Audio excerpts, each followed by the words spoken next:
Hello guys, welcome to our YouTube channel. आज हम class 10th के एक टॉपिक को लेके आए हैं जो कि काफ़ी इम्पोर्टेंट है और इस पे न्यूमेरिकल्स भी आते रहते हैं। जैसे थ्योरेटिकल पार्ट्स भी इसके होते हैं, लेकिन इसमें जो है न्यूमेरिकल जो है वो इम्पोर्टेंट होता है। तो समय को हम लॉस ना करते हुए टॉपिक पर आते हैं। देखिए क्या लिखा है, प्रिज्म के पदार्थ के अपवर्तनांक का व्यंजक। इसमें क्या होता है, एक प्रिज्म लिया जाता है और उस प्रिज्म से हम इस व्यंजक को प्राप्त करते हैं, इस डेरिवेशन को सॉल्व करते हैं। तो इसका पहले हम क्या समझते हैं, इसके हम चित्र पहले समझते हैं कि कैसे ये सॉल्व हुआ है। सबसे पहले ये देखिए, प्रिज्म का जो सामने का सरफेस होता है वो इसी शेप का होता है। इसमें क्या किया जाता है, एक एक लाइट को पास किया जाता है और देखा जाता है, क्योंकि ये बाहर जो है ये कैसा मीडियम हो जा रहा है, ये रेयर मीडियम हो जा रहा है, यानी कि ये क्या हो जा रहा है, निर्वात हो जा रहा है। क्या हो जा रहा है, ये निर्वात हो जा रहा है। ठीक है, और यहाँ पर या निर्वात कह लीजिए या तो आप कह सकते हैं विरल, यानी कि रेयर। और यहाँ पर जब प्रिज्म में जा रहा है तो देखिए कैसा हो जा रहा है, ये सघन माध्यम हो जा रहा है, यानी कि डेंसर मीडियम हो जा रहा है। ठीक है, डेंसर मीडियम। अब देखिए यहाँ पर क्या होता है, जैसे फिर ये बाहर गया प्रिज्म से तो फिर इसको कैसा इन्वायरमेंट मिला, तो ये देखिए यहाँ पे ये विरल है, ये सघन है, तो फिर ये बाहर विरल हो जाएगा। फिर देखिए क्या होता है, यहां से ये जो लाइन आपको दिख रही है, ये लाइन, इसको कहते हैं नॉर्मल, जिसे हम अभिलंब बोलते हैं। क्या बोलते हैं, अभिलंब बोलते हैं। इसी तरह से ये लाइन आप देख सकते हैं, ये भी हमारा क्या है, ये भी अभिलंब है। ठीक है ना। अब यहाँ से जहां से एंगल मुड़ती, जहां से लाइट मुड़ती है वही अभिलंब होता है, और अभिलंब यानी कि नॉर्मल और जो है जहां से लाइट मुड़ती है उसके बीच का एंगल क्या होता है, वो एंगल आर होता है, वो एंगल आर होता है। और यहाँ पर जहां से जहां किरणें इंसिडेंट हो रही है वहां पर एंगल आई होता है, आई। ठीक है ना। इसी आई को क्या कहा जाता है, आपतन कोण, यानी इंसिडेंट एंगल। फिर यहाँ से ये जो नॉर्मल आपको दिख रहा है, यहाँ से इसको समझिए, मान लीजिए इधर से कोई किरण जा रही है तो यहाँ से देखिए इस एंगल को क्या कहा जाएगा, आई कहा जाएगा, और यहाँ पर क्या हो जाएगा, आर हो जाएगा।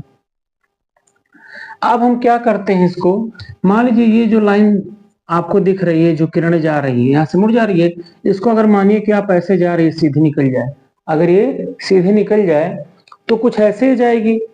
उसी तरह से अगर इस किरण को माना जाए कि ये आ रही है इधर से, तो अगर ये निकले, मान लीजिए माना जाए, तो ये ऐसे निकल जाएगी। तो यहाँ पर जहां पे ये दोनों कट करती है, यहाँ पर जिस एंगल को माना जाता है उसे कहा जाता है डेल्टा। क्या माना जाता है, डेल्टा। इसे हम डेल्टा कहते हैं। ठीक है। अब देखिए क्या होता है, समझते हैं। यहाँ पर ये आई है, यहाँ पर आई डैश इसको मानिए, यहाँ पर आर डैश है, ये आई आर है, ये आई डैश, ये आर डैश हो गया। ठीक है। अब यहाँ देखिए, ये है आपतन कोण, ये अपवर्तन कोण, ये है आपतन कोण, यह अपवर्तन कोण। ठीक है। अब यहाँ पर क्या है, ए क्यू ई आर ए। फिर देखिए, तो यहां से क्या होता है, पहले समझिए, P Q R S, P Q R S, ये क्या है, कोई रे है, लाइट की किरण है, रेखा प्रकाश की।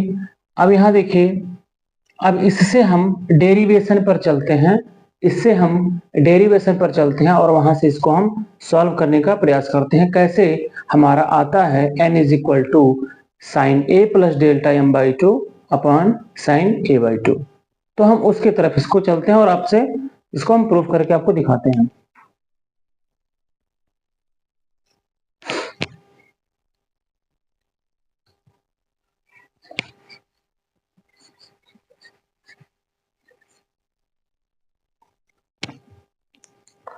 देखिए, सबसे पहले हम क्या करते हैं, सबसे पहले हम विचलन कोण को फाइंड करते हैं। तो विचलन कोण को फाइंड करने के लिए सबसे पहले क्या होगा कि हमें एक मैथमेटिकल कॉन्सेप्ट जानना चाहिए।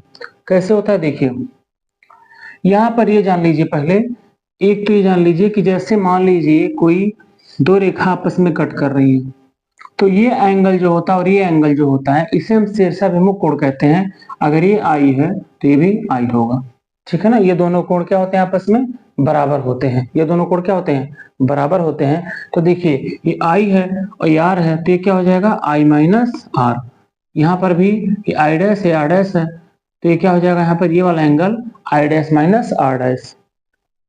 अब जो है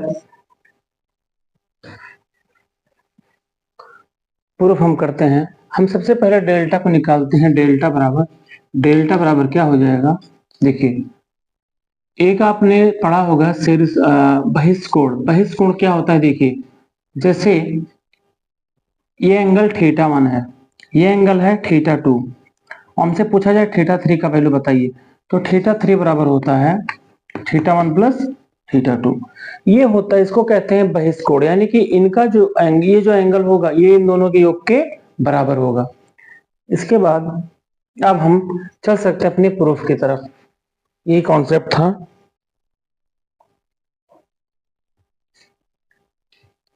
तो यहां से हम कहेंगे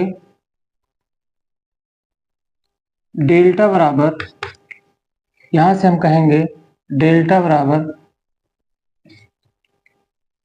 यहां से कह सकते हैं आई माइनस आर, फिर यहां हो जाएगा plus I dash minus R dash.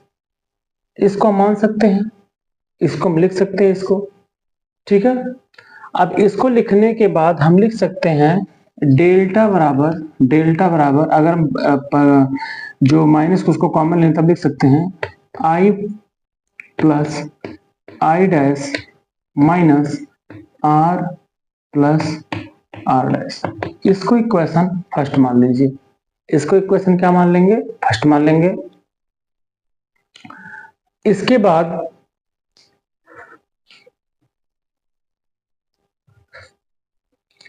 क्या होगा, इसके बाद क्या हो जाएगा, इसको इक्वेशन आप फर्स्ट मान लिए। यहां से इस इक्वेशन को फर्स्ट मानने के बाद हमको चक्रीय चतुर्भुज का कॉन्सेप्ट लगाना है। तो देखिए ए Q E R A, A Q E R A, A Q E R A, ये हमारा चक्रीय चतुर्भुज है।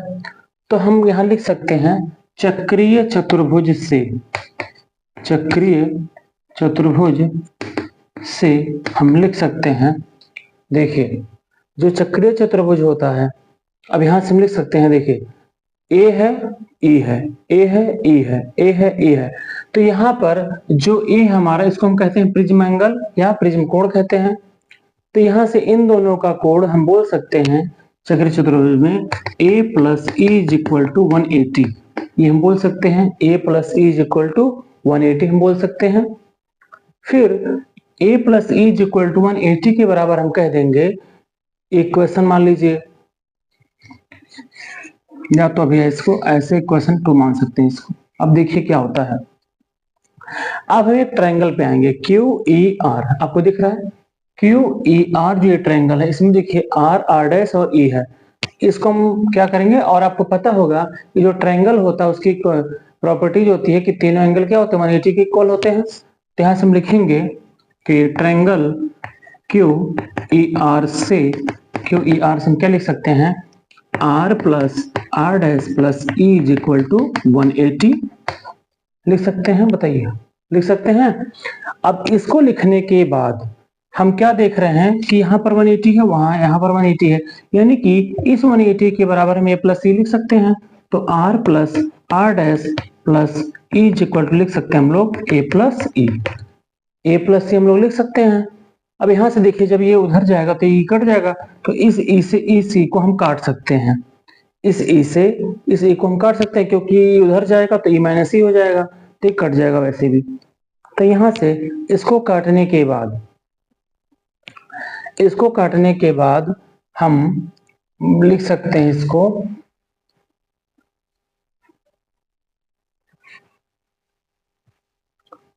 हम लिख सकते हैं, देखिए अब यहां से हम बता देंगे इसको कि जो है R plus R dash is equal to क्या बचा, ए बचा, ये बचा हमारा। इसको इक्वेशन मान लीजिए 3। इसको इक्वेशन कितना मान लीजिए, 3 मान लीजिए।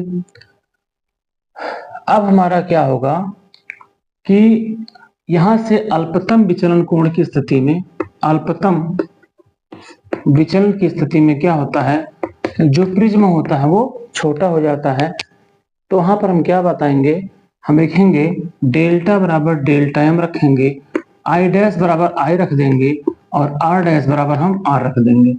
तो यहाँ से हो जाएगा, ये क्या हो जाएगा, अब हम रखें मान लीजिए, तो अगर मैं रखूं आर डैश बराबर आर को, तो R plus R is equal to हो जाएगा ए, और R two R is equal to A हो जाएगा। यहाँ से मिल जाएगा आर बराबर ए बाई टू, ए मिल जाएगा, आर बराबर ए बाई टू मिल जाएगा।